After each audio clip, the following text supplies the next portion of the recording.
Audiobook title: The Stars Beyond War 00 to 05. Chapter 00. Prologue: Humanity's Gate to Space. The remnants of Earth smoldered under the scars of World War III, its continents fractured by decades of conflict. Yet, from the ashes of destruction came unity.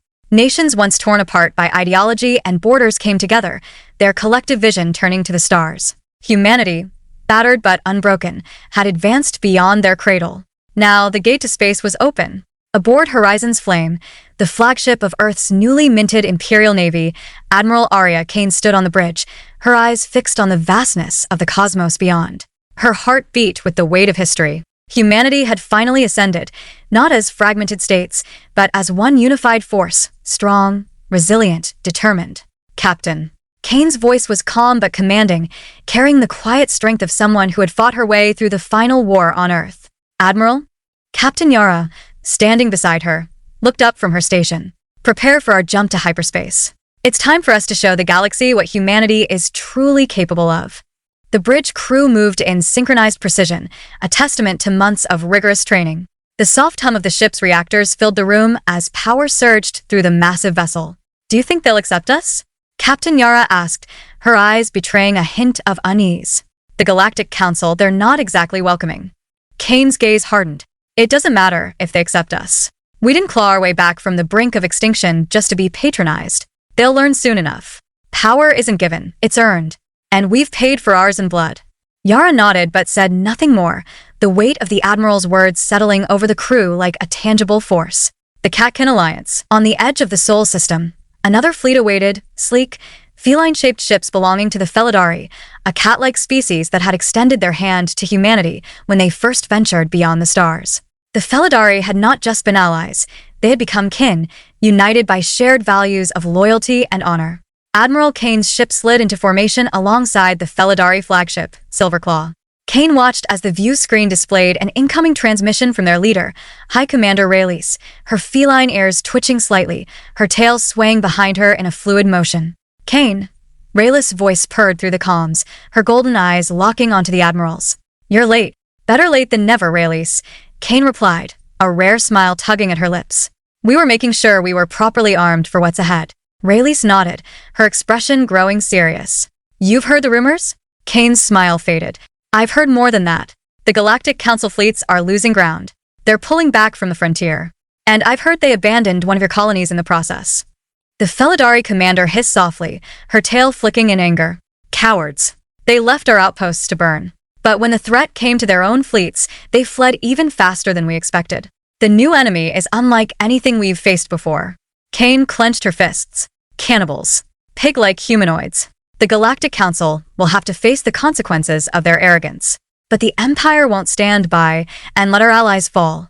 Rayleigh bowed her head slightly. Your people have proven themselves time and again, Kane. The Council may look down on humans, but we don't.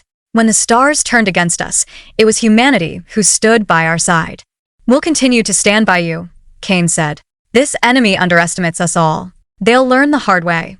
The gathering storm, the war drums of space echoed across the stars as the Imperial and Felidari fleets merged into a powerful armada. But the Galactic Council, high in their ivory towers, still refused to acknowledge the looming threat.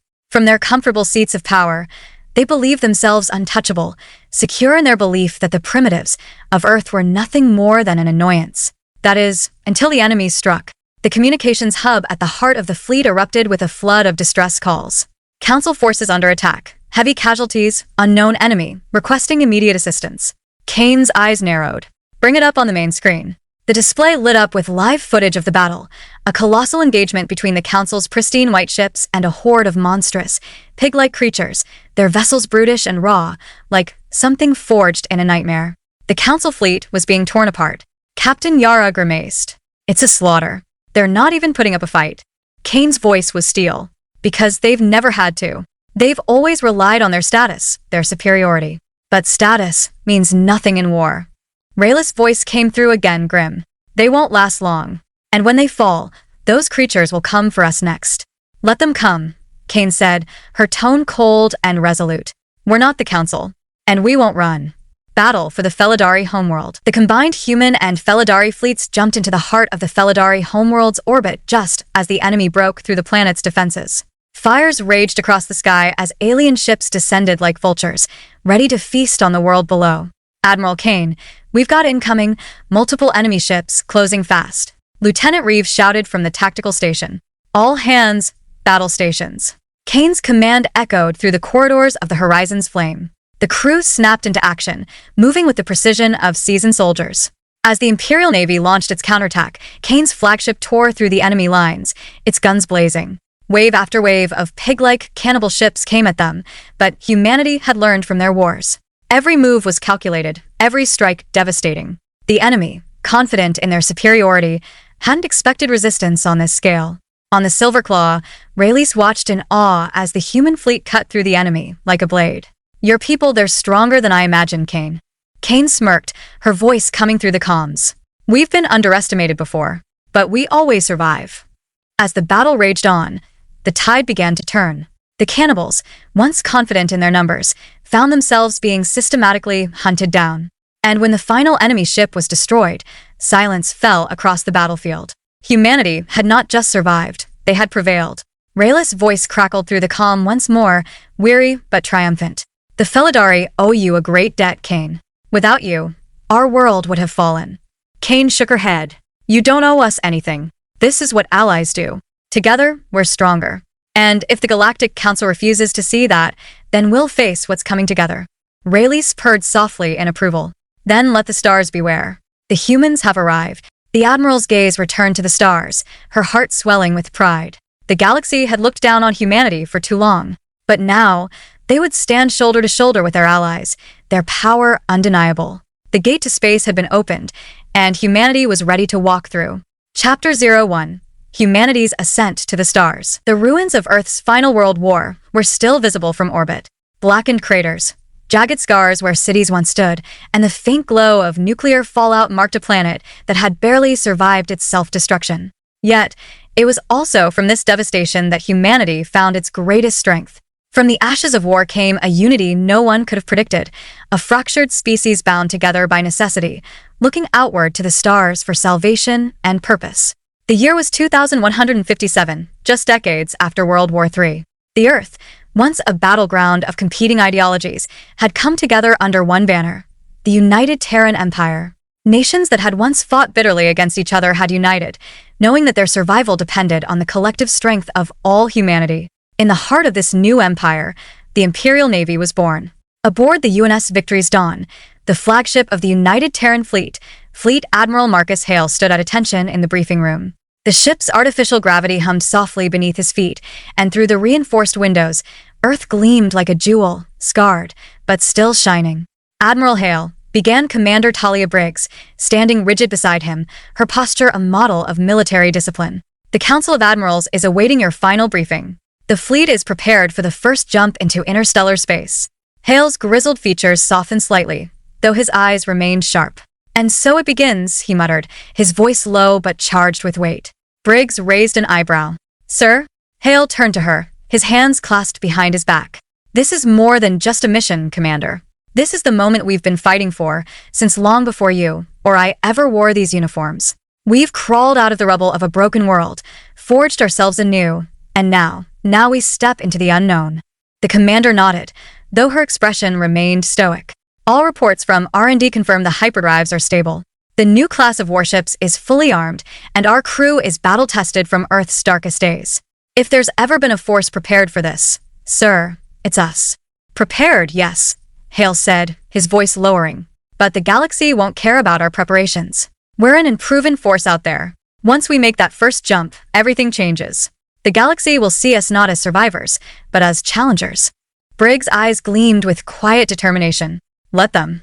History briefing. Humanity's path to the stars. Decades earlier, during the final years of the war, it was clear to the surviving world powers that Earth could not support its population indefinitely. The destruction of major agricultural centers, the collapse of international trade, and the destabilization of ecosystems meant that humanity's days on Earth were numbered. Survival required looking beyond the planet itself.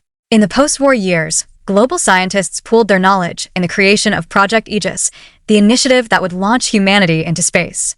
Space stations became the new capitals of humanity, and the first colonies were established on Mars and the moons of Jupiter. But even these advances weren't enough. Humanity needed faster-than-light travel. The breakthrough came from an unlikely source. A team of researchers, working on the ruins of what had been New York City, discovered a way to manipulate gravity fields at a quantum level. Within a decade, the hyperdrive was born, a device that allowed ships to bend the fabric of space-time, enabling humanity to travel faster than light. With this technology in hand, the United Terran Empire was officially founded, and the first fleets were commissioned. The stars themselves were now within reach. Back on the Victory's dawn, the Council of Admirals had gathered in the ship's war room, a massive, circular chamber filled with holographic projections of star systems and fleet movements. Admiral Hale took his place at the head of the table, flanked by the commanders of the Empire's most advanced warships. "Admiral Hale," began Admiral Gage, a man whose stern face seemed as if it had been carved from granite. "The Empire has chosen you to lead this historic mission. What are your final preparations?" Hale activated the holographic display.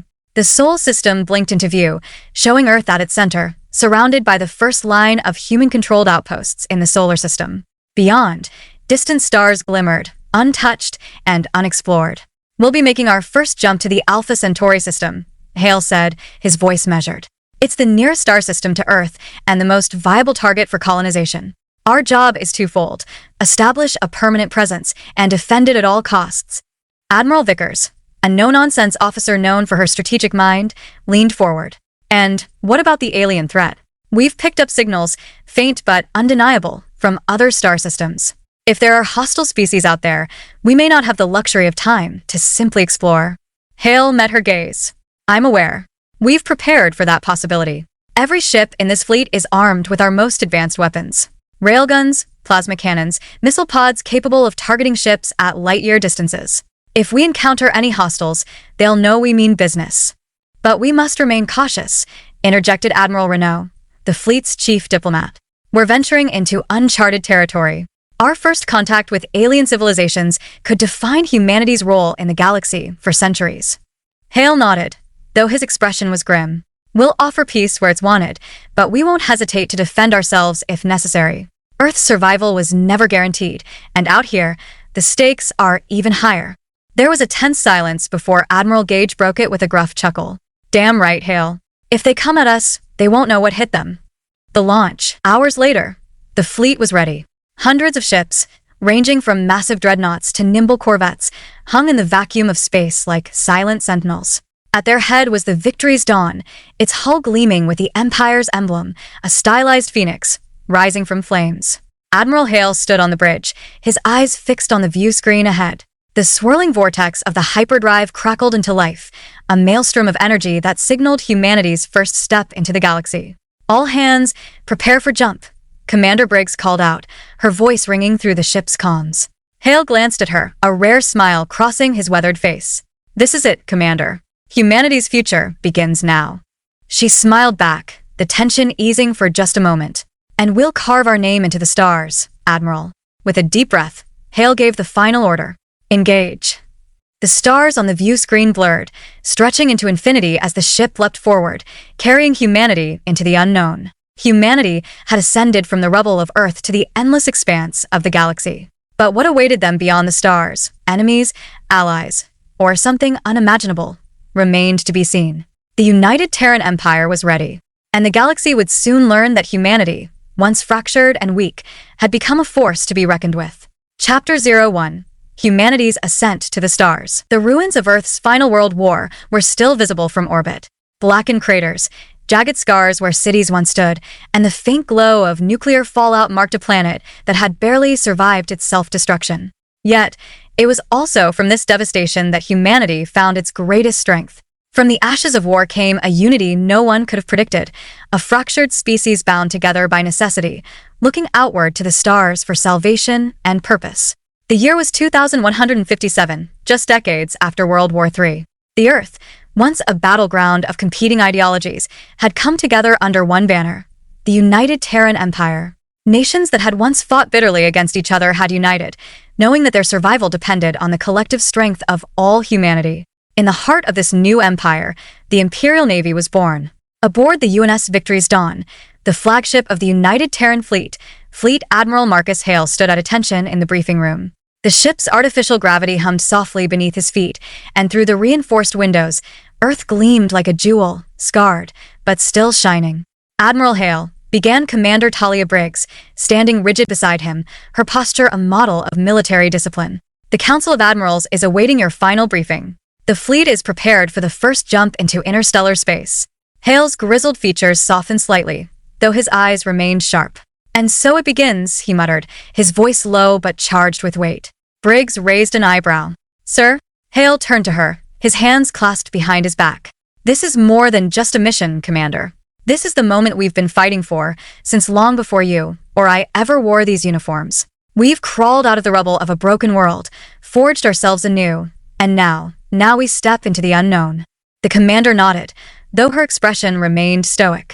"All reports from R&D confirm the hyperrives are stable. The new class of warships is fully armed, and our crew is battle-tested from Earth's darkest days. If there's ever been a force prepared for this, sir, it's us." "Prepared, yes," Hale said, his voice lowering. "But the galaxy won't care about our preparations. We're an unproven force out there. Once we make that first jump, everything changes. The galaxy will see us not as survivors, but as challengers." Briggs' eyes gleamed with quiet determination. "Let them." History briefing. Humanity's path to the stars. Decades earlier, during the final years of the war, it was clear to the surviving world powers that Earth could not support its population indefinitely. The destruction of major agricultural centers, the collapse of international trade, and the destabilization of ecosystems meant that humanity's days on Earth were numbered. Survival required looking beyond the planet itself. In the post-war years, global scientists pooled their knowledge in the creation of Project Aegis, the initiative that would launch humanity into space. Space stations became the new capitals of humanity, and the first colonies were established on Mars and the moons of Jupiter, but even these advances weren't enough. Humanity needed faster-than-light travel. The breakthrough came from an unlikely source. A team of researchers, working on the ruins of what had been New York City, discovered a way to manipulate gravity fields at a quantum level.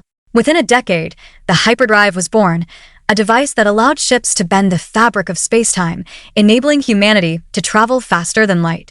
With this technology in hand, the United Terran Empire was officially founded, and the first fleets were commissioned. The stars themselves were now within reach.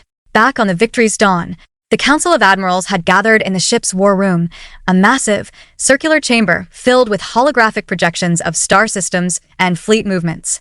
Admiral Hale took his place at the head of the table, flanked by the commanders of the Empire's most advanced warships. "Admiral Hale," began Admiral Gage, a man whose stern face seemed as if it had been carved from granite. "The Empire has chosen you to lead this historic mission. What are your final preparations?" Hale activated the holographic display. The Sol system blinked into view, showing Earth at its center, surrounded by the first line of human-controlled outposts in the solar system. Beyond, distant stars glimmered, untouched and unexplored. "We'll be making our first jump to the Alpha Centauri system," Hale said, his voice measured.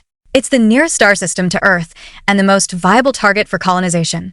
Our job is twofold: establish a permanent presence and defend it at all costs." Admiral Vickers, a no-nonsense officer known for her strategic mind, leaned forward. "And what about the alien threat?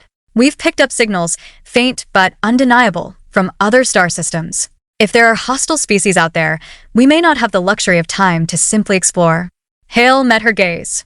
"I'm aware." "We've prepared for that possibility. Every ship in this fleet is armed with our most advanced weapons. Railguns, plasma cannons, missile pods capable of targeting ships at light-year distances. If we encounter any hostiles, they'll know we mean business." "But we must remain cautious," interjected Admiral Renault, the fleet's chief diplomat. "We're venturing into uncharted territory. Our first contact with alien civilizations could define humanity's role in the galaxy for centuries." Hale nodded, though his expression was grim. "We'll offer peace where it's wanted, but we won't hesitate to defend ourselves if necessary. Earth's survival was never guaranteed, and out here, the stakes are even higher." There was a tense silence before Admiral Gage broke it with a gruff chuckle. "Damn right, Hale. If they come at us, they won't know what hit them." The launch. Hours later, the fleet was ready. Hundreds of ships, ranging from massive dreadnoughts to nimble corvettes, hung in the vacuum of space like silent sentinels. At their head was the Victory's Dawn, its hull gleaming with the Empire's emblem, a stylized phoenix, rising from flames. Admiral Hale stood on the bridge, his eyes fixed on the view screen ahead. The swirling vortex of the hyperdrive crackled into life, a maelstrom of energy that signaled humanity's first step into the galaxy. All hands, prepare for jump, Commander Briggs called out, her voice ringing through the ship's comms. Hale glanced at her, a rare smile crossing his weathered face. This is it, Commander. Humanity's future begins now. She smiled back, the tension easing for just a moment. And we'll carve our name into the stars, Admiral. With a deep breath, Hale gave the final order. Engage. The stars on the view screen blurred, stretching into infinity as the ship leapt forward, carrying humanity into the unknown. Humanity had ascended from the rubble of Earth to the endless expanse of the galaxy. But what awaited them beyond the stars, enemies, allies, or something unimaginable, remained to be seen. The United Terran Empire was ready, and the galaxy would soon learn that humanity, once fractured and weak, had become a force to be reckoned with. Chapter 02, Felidari's first encounter with humans. In the deep expanse of the Alcalon Nebula, where stars clustered like scattered jewels, the Felidari fleet patrolled their borders with silent grace. The Felidari, an ancient race of feline humanoids with sharp ears, lithe bodies, and tails that flicked in the rhythm of their moods, had ruled their section of space for centuries, known for their agility in combat and a proud, warrior culture built on loyalty and instinct. Their ships, sleek and elegant like the predators they resembled, moved like shadows across the nebula, blending with the cosmic dust. High Commander Rayleigh stretched her long limbs, her golden eyes narrowing as she observed the stars from the command seat of the flagship Silverclaw. Her tail swayed slowly, betraying the restlessness bubbling beneath her calm exterior. Today was no ordinary patrol. Status report, Mevis. She called to her first officer, her voice smooth yet commanding, like the purr of a large predator before a strike. Lieutenant Mevis, a smaller Felidari with twitching ears and fur that bristled when anxious, approached. All ships report normal operations, Commander. However, our long-range sensors picked up something strange, a disturbance in the hyperlane near the edge of our territory. Something large is coming through. Unfamiliar signatures. Rayleigh tilted her head, ears flicking back momentarily in thought. Pirates, perhaps? Or something worse? Mevis' whiskers twitched in uncertainty. Unlikely pirates. These readings are stable. And large. Too organized for raiders. Interesting. Rayleigh mused, her tail curling. Prepare full scan. I want to know everything about this incoming fleet before they reach our borders. And alert the crew. If it's hostile, we'll strike before they even know we're here. Meanwhile, aboard the UNS Victory's Dawn, the flagship of the United Terran Fleet ***, the jump had been smooth, and the crew of the Victory's Dawn was busy adjusting to their new surroundings as they entered Felidari space. Admiral Marcus Hale stood on the bridge, his eyes scanning the star-streaked horizon. This was supposed to be a peaceful exploratory mission, but he knew all too well that first contact with alien species often came with unpredictable risks. Captain Yara, status report, Hale ordered, his deep voice echoing across the command deck. Captain Yara, ever efficient, brought up a tactical display. All systems functioning at optimal levels, Admiral. We've entered uncharted space, but our sensors are picking up something. It appears we're not alone out here. Hale raised an eyebrow. Hostile. Unknown, sir, Yara replied, her fingers dancing across her console. They're not moving to intercept, but they're definitely watching us. The signatures are unusual, sleek, nimble ships, like nothing we've seen before. Keep weapons on standby, Hale said, leaning forward. We came to explore, not to provoke. But I want to be ready in case things turn sideways. Back aboard the Silverclaw, Rayleigh's eyes gleamed as the foreign fleet came into view on her main display. They were massive ships, angular and robust, unlike the fluid designs of Felidari vessels. Her tail flicked with curiosity. These were no pirates, no common raiders. Whoever these newcomers were, they were well-armed and organized. These are humans? Mevis hissed, disbelief flashing across his face. I thought they were just a rumor, a species still crawling through their solar system. How could they have advanced so quickly? Rayleigh's lips curled into something between a smile and a snarl. Clearly, they've learned to walk faster than we anticipated. But they're bold, coming into our territory so openly. Mevis' ears twitched nervously. Shall we prepare for combat, Commander? They outnumber us. Rayleigh waved a clawed hand dismissively. Numbers mean nothing if they don't know how to use them. But no. Let's see if they have the sense to parley first. Open a channel. I want to meet these humans. First contact, the parley. On the Victory's Dawn, an alert sounded. Admiral, we're being hailed by the alien fleet, Yara reported. Put them on screen, Hale ordered, folding his arms across his chest. The view screen flickered to life, revealing the image of High Commander Rayleigh. Her feline features were striking, tall, with golden eyes that seemed to pierce through the distance between them. Her ears twitched with curiosity, and her tail swayed rhythmically behind her, a subtle sign of her mood. Despite her exotic appearance, her expression was one of control and strength. Hale took a step forward. "I'm Fleet Admiral Marcus Hale, of the United Terran Empire. We mean no harm. Our mission is peaceful exploration." Rayleigh's eyes narrowed slightly, though her tone remained smooth. "Fleet Admiral Hale, you've entered Felidari space, unannounced. You speak of peace, yet you come armed for war. Tell me, should we expect a fight?" Hale's expression remained stoic. "We're explorers, Commander Rayleigh. But we've learned that exploration and survival often require strength. We didn't come to start a war, but we will defend ourselves if necessary." Rayleigh tilted her head, a low purring sound escaping her throat. Cautious and bold. "Interesting. Your ships are impressive, Admiral. But I'm curious, how did your kind rise so quickly? We believed humans were barely scratching the surface of space." Hale allowed himself a small smile. "Necessity, Commander. Our planet nearly destroyed itself in a war that lasted decades. When we realized we were on the brink of extinction, we did what we do best, adapt. And we've been doing that ever since. We may be new to the stars, but we learn fast." Rayleigh's tail flicked with intrigue. "So, humans are survivors, then? A species that clawed its way from the brink of annihilation to reach the stars." "You could say that," Hale replied. There was a pause as Rayleigh studied the human admiral, her sharp gaze seeming to assess his every move.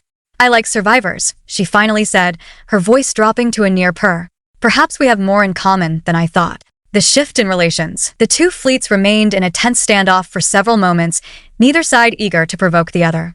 Yet, there was a growing recognition between the two commanders, an understanding born not from words, but from the shared experience of surviving a brutal galaxy.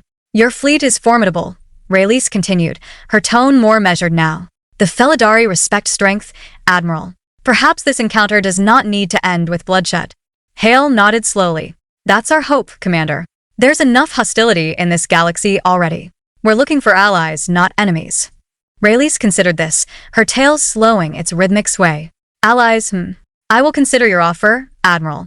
But know this, the Felidari do not ally with the weak. If we are to trust you, you will have to prove yourselves worthy." "We don't expect anything less," Hale said firmly. Rayleigh's ears perked slightly, a flicker of amusement crossing her face. "Good. Then perhaps this will be the beginning of something interesting.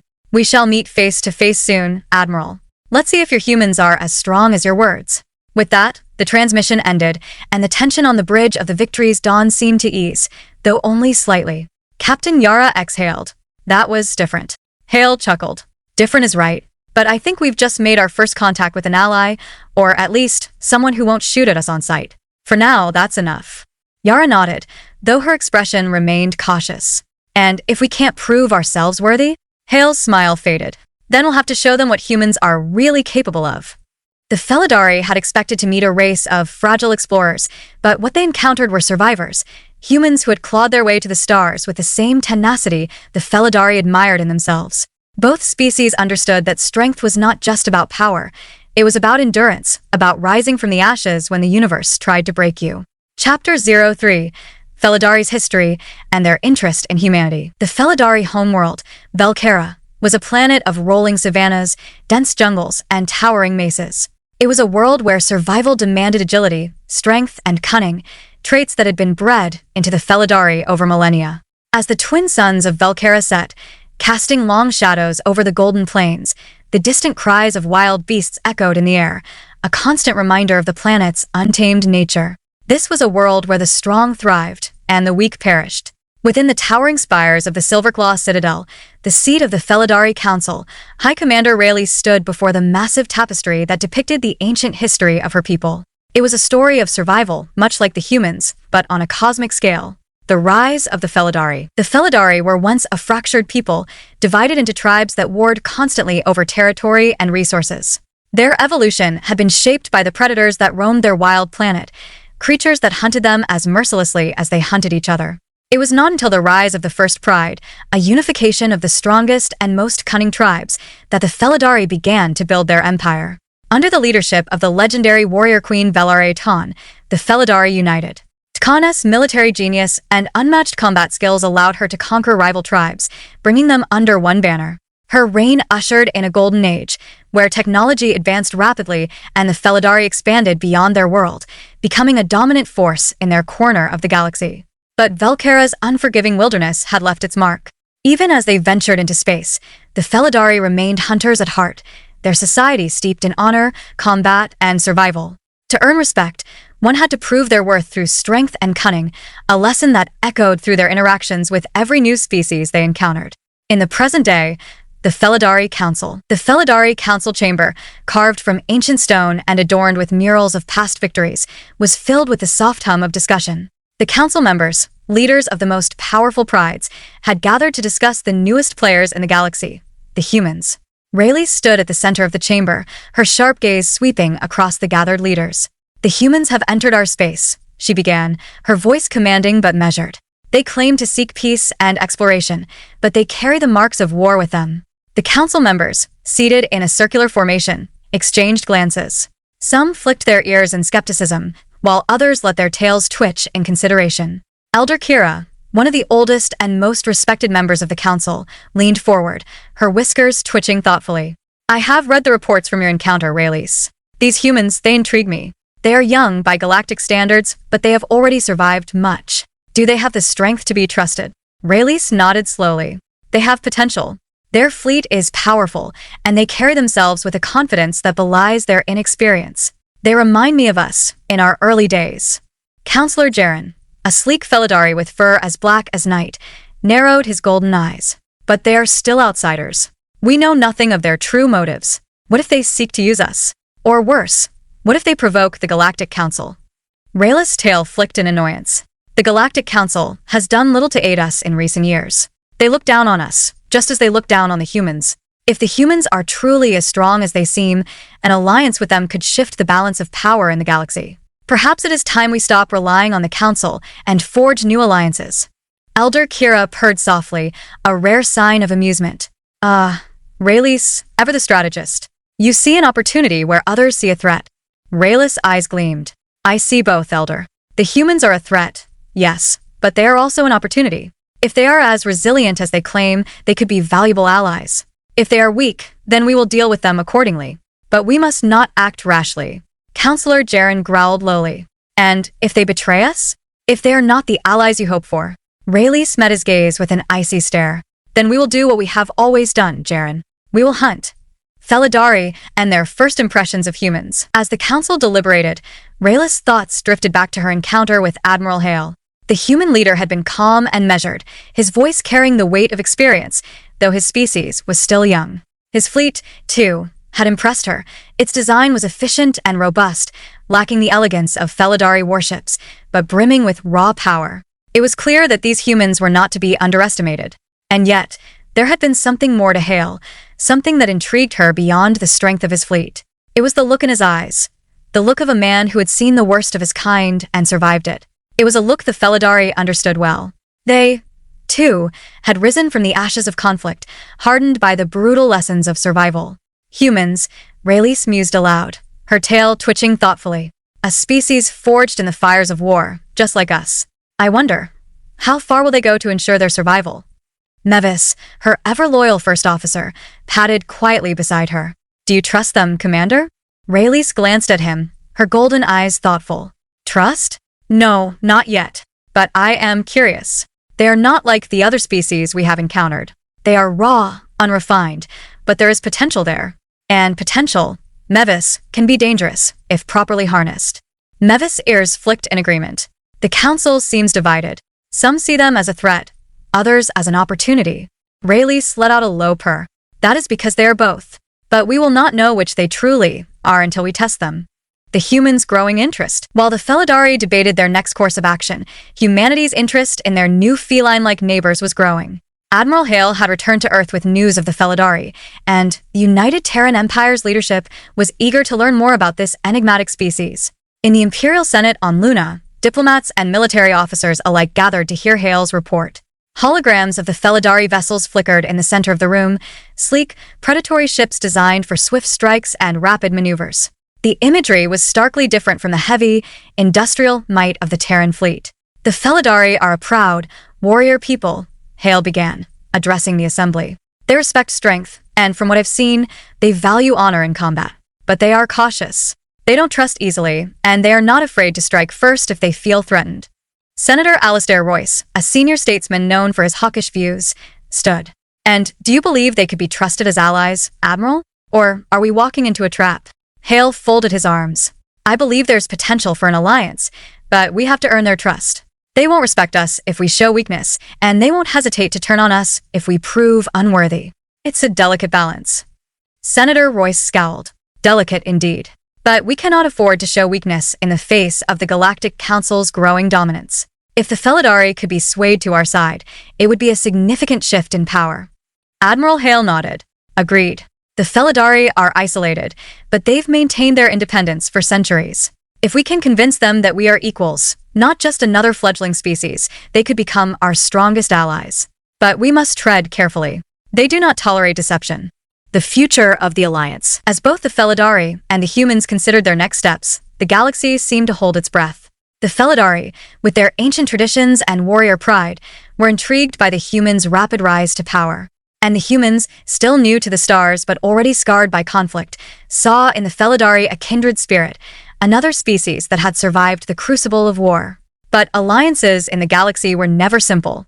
Trust had to be earned, and loyalty could shift with the tides of war. Both sides knew that their future would depend not just on strength, but on understanding. And as the Felidari prepared for their next encounter with the humans, they couldn't shake the feeling that they were standing on the edge of something monumental. The stars, once distant and unreachable, were now the battleground where the fates of entire species would be decided. And the Felidari were ready to see if the humans were truly worthy of their respect, or if they would become just another prey in the grand hunt. Chapter 04. Felidari and the Galactic Council. The grand halls of the Galactic Council were a stark contrast to the untamed beauty of Velkera, the Felidari homeworld. Here, everything was polished, sterile, and steeped in ancient traditions that no longer served a practical purpose. Towering spires of glass and steel reached for the stars, while the alien representatives of countless worlds sat in their ivory chambers, debating, bickering, and enforcing their will upon the galaxy. It was a place where politics overshadowed action, and where decisions were made not with wisdom, but with arrogance. High Commander Rayleigh stood at the center of the Council's grand chamber, her eyes scanning the array of species that made up the Galactic Council. Their gaze was cold, dismissive, as if her presence was barely tolerable. The Felidari had long held a contentious relationship with the Council, and this moment was no exception. Seated on ornate thrones were the Council's elite, representatives from the Draelkar and Thryran Dominion, the Markuan Coalition, and the ever-condescending Asarian League. Each of these empires, with their long histories and technological superiority, held themselves above the younger species, especially humans. Councillor Irvin of the Asarians, a tall, gaunt figure with translucent skin and eyes that glowed faintly, regarded Rayleigh with thinly veiled contempt. His voice, when he spoke, was as dry as old parchment. Commander Rayleigh, the Felidari persist in their misguided alliance with these humans, do they not? Rayleigh's fur bristled at the insult, but she kept her composure. We are free to choose our alliances, Councillor Irvin. The humans have shown themselves to be resilient, adaptable, qualities you seem to overlook. Irvin's lips curled into a mocking smile. Resilient? Perhaps. But they're brash, inexperienced. A species that stumbles into the stars with no understanding of the powers they now toy with. The Galactic Council has no obligation to babysit every fledgling species that claws its way into space. From her seat, Councillor Tyrol of the Draelkar chimed in, her voice a cold hiss. The humans are reckless. They possess a military, true, but what good is a fleet of iron if the minds behind them are naive? They lack the subtlety of diplomacy, the wisdom of patience. They are children playing with weapons they cannot hope to understand. Rayleigh's tail lashed subtly, but her voice remained calm, measured. Perhaps it is that very lack of patience which gives them an edge. While the Council sits in these chambers debating endlessly, the humans act. They move. They build. Perhaps that is why they've survived despite being underestimated. Councillor Irvin scoffed. Survived? They thrive in chaos, like vermin. But they will learn, as all young species do, that power in the galaxy is not earned through brute force alone. The Council has long maintained the Order of the Stars, and it will not bend to the whims of a backwater species still learning to walk among giants. Rayleigh met Irvin's gaze with cold defiance. Perhaps the Council has grown complacent then. Empires fall when they cease to adapt, when they rest on the laurels of their past glories. The Felidari have learned this lesson well, and I suspect the humans will learn it too. But they may not be as helpless as you think.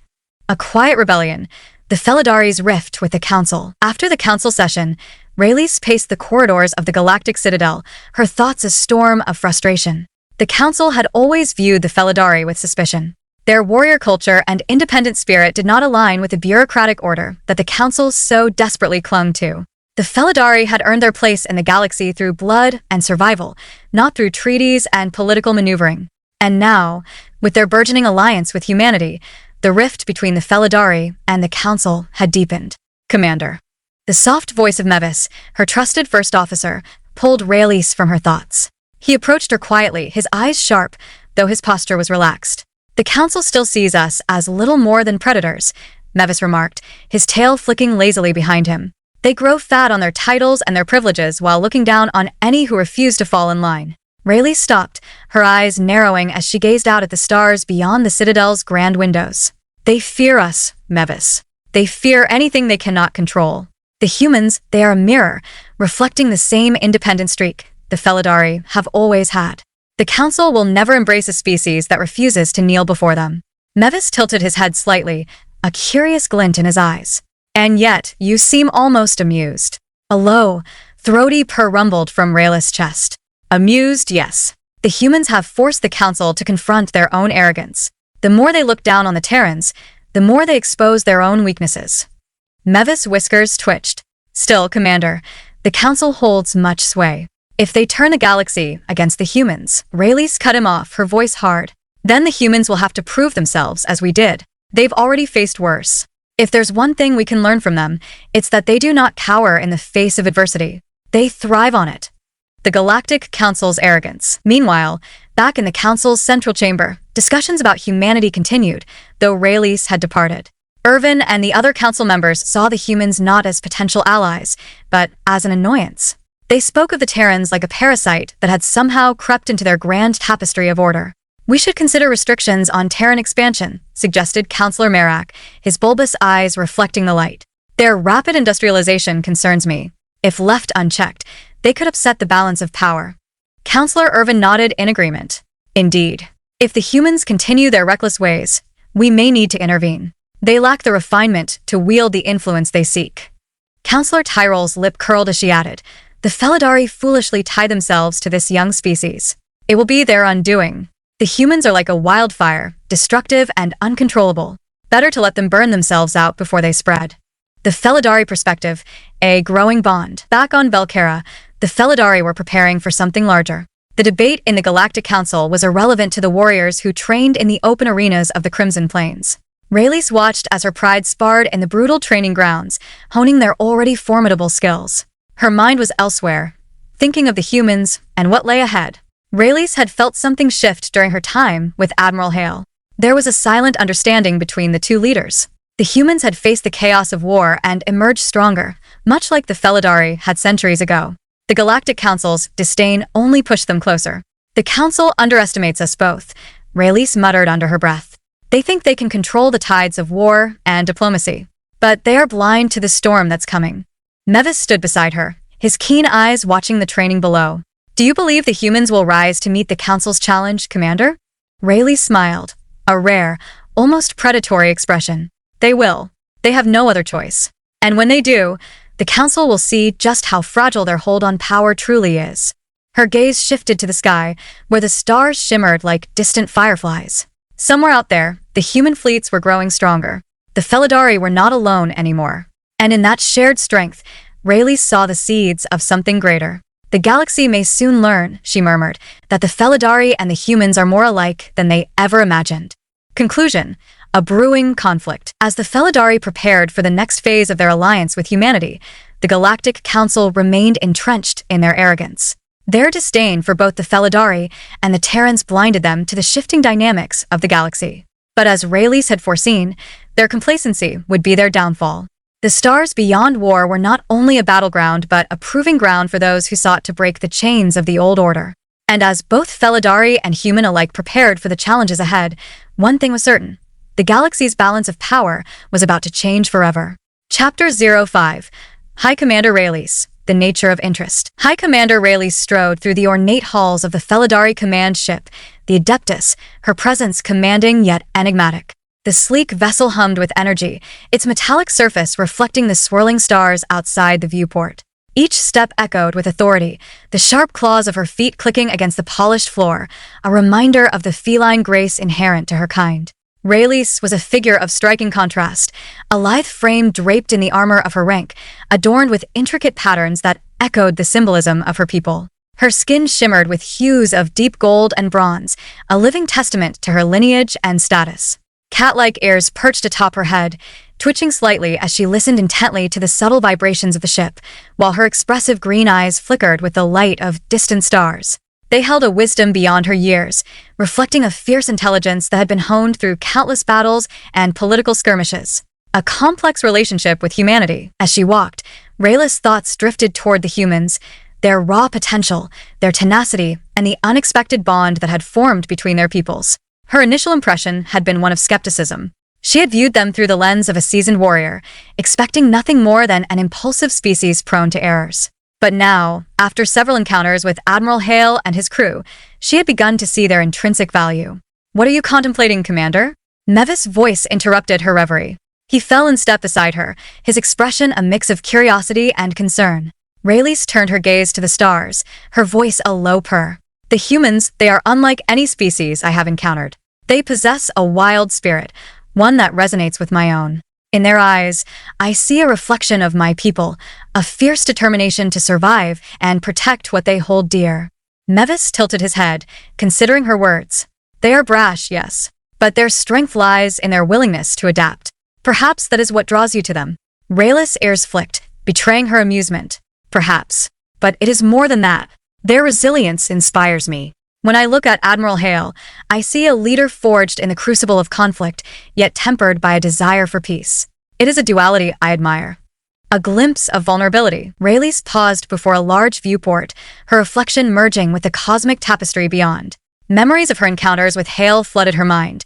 Their discussions about strategy, the shared laughter over cultural misunderstandings, and the moments of quiet contemplation where their gazes lingered just a fraction too long. Each encounter had unveiled a layer of her own emotions she had long buried beneath the weight of duty. "I do not understand them entirely," she confessed, her voice barely above a whisper. "But there is something profoundly compelling about their struggle. They are warriors in their own right, though they do not yet realize the true extent of their potential." Mevis regarded her with an unwavering gaze. "You speak as if you have formed a bond with them. A dangerous path, Commander. The Council will not take kindly to any signs of favoritism toward humanity." Rayleigh straightened, her expression hardening. "My allegiance lies with my pride and my people. But if the Felidari are to thrive in this galaxy, we must embrace alliances that strengthen us, not weaken us. Humanity has faced unimaginable trials, and they have risen each time. They are not to be underestimated." Strength in unity. With newfound resolve, Rayleigh turned away from the stars, her mind racing with possibilities. What if she could forge a deeper connection between the Felidari and the humans? If their two species united, their combined strength could challenge the very foundations of the Galactic Council's arrogance. "What do you propose, Commander?" Mevis asked, sensing her determination. Rayleigh paused, her mind racing with ideas. "We must host a summit, an opportunity for our leaders to meet, to share knowledge and forge strategies against the greater threats looming in the galaxy. The more the humans learn about our ways, and the more we learn about theirs, the stronger we will become." A flicker of admiration danced in Mevis' eyes. "That is a bold move, Commander, but it could provoke the ire of the Council." "Let them come," Rayleigh said with a fierce determination. "Let them see what true strength looks like when it stands united. I refuse to let the Council dictate our fate any longer." A seed of change. As she concluded her thoughts, a sense of purpose enveloped her. Rayleigh was not merely a commander of her people, she was a bridge between worlds, a beacon of possibility amidst the darkness of doubt. The spark ignited by her encounters with humanity would serve as the catalyst for change, pushing her to challenge the status quo of the Galactic Council.